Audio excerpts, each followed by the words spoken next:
Ya, terima kasih atas waktu yang diberikan. Assalamualaikum warahmatullahi wabarakatuh. Salam sejahtera bagi kita sekalian. Jadi latar belakang saya ditunjuk oleh Kepala Badan, Pak Benny Ramdhani, sampai menjabat sebagai Kepala UPT BP2 MI Jakarta. Dimulai dari latar belakang saya sebagai seorang perwira menengah kepolisian. Saat ini saya berpangkat Komisaris Besar Polisi, di mana banyak pengalaman saya bekerja di Divisi Hubungan Internasional, jadi di Hubinter Polri, di mana menangani masalah-masalah berkaitan dengan trafficking in person, dan itu modal awal saya bekerja di BP2MI. Jadi dengan atas dasar itu Pak Kepala Badan menempatkan saya sebagai Kepala UPT BP2MI Nunukan, yaitu pulau paling utara dari Pulau Kalimantan. Di sana tantangannya sangat luar biasa, karena yang kami hadapi adalah banyaknya warga negara Indonesia yang bekerja secara berangkat bekerja secara non prosedural melalui jalur-jalur tikus, karena kita tahu bahwa di perbatasan itu banyak akses menghubungkan antar negara kita Nunukan dengan wilayah Tawau Malaysia, baik akses darat maupun akses laut, dan itu kesulitan bagi kita untuk mencegahnya. Jadi beliau menempatkan saya di daerah perbatasan. Apa yang saya lakukan di sana yaitu saya dengan stakeholder terkait melakukan berbagai macam pencegahan. Kami lakukan razia pencegahan di kapal-kapal yang datang, baik kapal pelni, kapal swasta.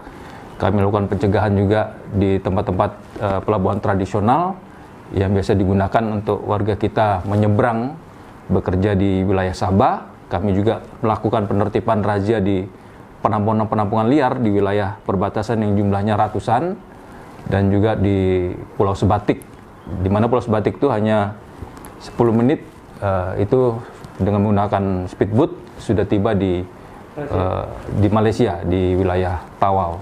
Atas dasar itu 2 tahun kami bekerja di sana, dan yang kami berhasil cegah itu ada sampai tahun 2020 lebih dari 300 warga negara kita yang akan menyeberang bekerja secara ilegal, itu berhasil kami cegah. Dan tahun 2020 sebelum saya dipindahkan ke Jakarta ini hampir 200 yang bisa kami cegah. Yang kami cegah dengan polanya itu tadi, kita melakukan razia-razia. Sebagai contoh, kapal pelni datang atau kapal swasta datang di pelabuhan di Nunukan, kita akan periksa KTP-nya. Kalau dia KTP-nya itu bukan warga Kabupaten Nunukan, maka akan kita dalami apa tujuan Anda berada di Kabupaten Nunukan. Karena kita indikasi mereka-mereka inilah yang akan menyeberang melalui jalur samping bekerja secara ilegal di wilayah Tawau Malaysia. Kemudian 2 tahun sudah kami lakukan, dan beliau mungkin melihat kinerja kami sehingga beliau mempercayakan kami sebagai Kepala UPT BP2MI Jakarta untuk bisa mendukung program beliau juga, yaitu melakukan pencegahan pengiriman PMI secara non prosedural yang dilakukan baik oknum, badan usaha maupun oknum perorangan, di mana Jakarta ini kita ketahui bahwa merupakan tempat transit dari berbagai wilayah di Indonesia yang mereka bekerja melalui perantara calo-calo ilegal. Mereka berangkat bekerja di wilayah negara-negara tujuan, dan bahayanya mereka-mereka yang bekerja secara ilegal atau non prosedural ini pasti akan dieksploitasi, itu udah pasti, karena mereka tidak memiliki perjanjian kerja, kontrak kerja, jadi semaunya majikan membayar mereka, bahkan mungkin tidak bisa dibayar. Yang kedua, mereka akan jadi sasaran dari aparat-aparat keamanan di negara-negara tersebut, karena mereka tidak memiliki dokumen yang lengkap. Yang ketiga, keberadaan mereka susah untuk kita ketahui, karena mereka tidak melaporkan diri mereka kepada perwakilan Republik Indonesia yang ada di luar negeri, karena mereka berangkat secara ilegal.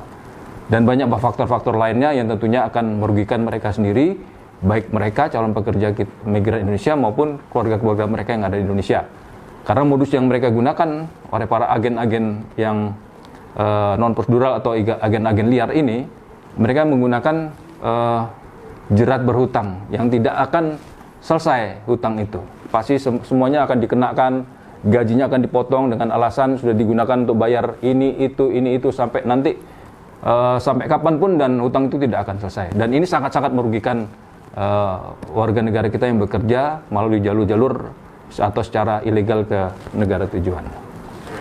Lalu ini kan Bapak sudah 2 hari nih ditunjuk dan sudah mulai berkantor di sini. Lalu langkah-langkah ke depannya untuk melakukan pencegahan itu, ini kan sebagai unit pelayanan terpadu UPT Jakarta, apa aja sih Pak? Karena di Jakarta ini kan sentral. Ya, jadi saya baru 2 hari, ini hari kedua saya. Yang pertama saya masuk, saya melakukan kompulir permasalahan-permasalahan yang dihadapi selama ini, kemudian saya berusaha mencari jalan pemecahannya. Yang baik kita lanjutkan, jadi peninggalan dari kepala UPT yang sebelumnya, yang perlu diperbaiki kami lakukan perbaikan. Jadi dalam 2 hari ini kami sudah menerima ada sekitar 5 deportasi dari Malaysia dan sudah kami pulangkan kemarin. Kemudian yang ada di tempat ini sekarang ada sekitar 7 warga kita yang dicegah keberangkatannya karena mereka akan bekerja di wilayah Irak Utara, di Irbil. Itu kita berhasil cegah dan ada di shelter kita. Kemudian ada sekitar 15 orang lagi yang berhasil dilakukan pencegahan karena mereka akan bekerja ke Singapura, dan saat di Batam diamankan oleh perwakilan BP2MI di Batam dan sekarang sudah di tempat kita. Dan mereka ini akan kita dalami apa modusnya, bagaimana kronologisnya sampai mereka bekerja secara bisa diberangkatkan oleh agen-agen yang liar itu. Nanti langkah ke depan kita akan lihat dengan data-data yang kita miliki.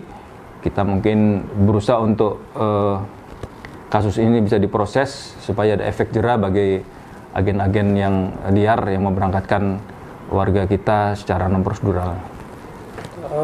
Lalu ketika CPMI ini berhasil digagalkan oleh BP2MI dan stakeholder yang terkait, tentu ini CPMI pasti dipulangkan ke daerah asal. Iya, ke daerah asalnya, betul. Ada nggak program jangka panjang atau pola untuk rekonsiliasi atau koordinasi ke pihak pemerintah daerah untuk ngontrol CPMI ini sehingga dia tidak akan terulang lagi dengan kesalahan yang serupa?